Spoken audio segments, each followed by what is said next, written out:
Hi hello friends, എല്ലാവർക്കും സുഖമല്ലേ? ഇവിടെ ഞങ്ങൾക്ക് എല്ലാവർക്കും സുഖമാണ്. ഇന്ന് ഞങ്ങൾ വന്നിരിക്കുന്നത് നിങ്ങളെ ഒരു പുതിയ പഴം പരിചയപ്പെടുത്താനാണ്. ഈ പഴത്തിൻ്റെ പേരാണ് വലക ഫ്രൂട്ട്.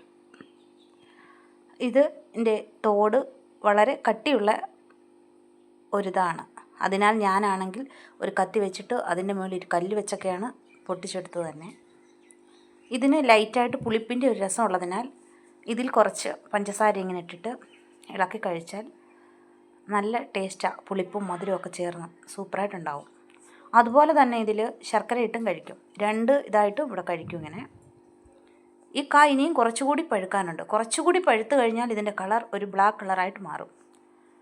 ഇതിലേക്ക് പച്ചയാണെങ്കിൽ ഇതിലേക്ക് കുറച്ച് ഉപ്പും മുളക് പൊടിയും, അപ്പോൾ ഇതിൻ്റെ പുളിരസവും ഇത് മൂന്നും കൂടെ ചേർന്നിട്ട് നല്ലൊരു കോമ്പിനേഷൻ തന്നെയാണ് കഴിക്കാൻ. ഇവിടെ സാധാരണയായിട്ട് എല്ലാവരും ചമ്മന്തിയൊക്കെ ചെയ്യും ഇതിൽ. അങ്ങനെ പല രീതിയിൽ ഉപയോഗിക്കുന്ന ഒരു പഴമാണിത്. നിങ്ങളിത് കഴിച്ചിട്ടുണ്ടെങ്കിൽ കമൻറ്റ് ചെയ്യ് ഫ്രണ്ട്സ്. നിങ്ങൾക്ക് ഈ വീഡിയോ ഇഷ്ടപ്പെട്ടെങ്കിൽ കമൻറ്റ് ചെയ്യ്, ലൈക്ക് ചെയ്യ്, സപ്പോർട്ട് ചെയ്യ്, സബ്സ്ക്രൈബ് ചെയ്യൂ ഫ്രണ്ട്സ്. Thank you.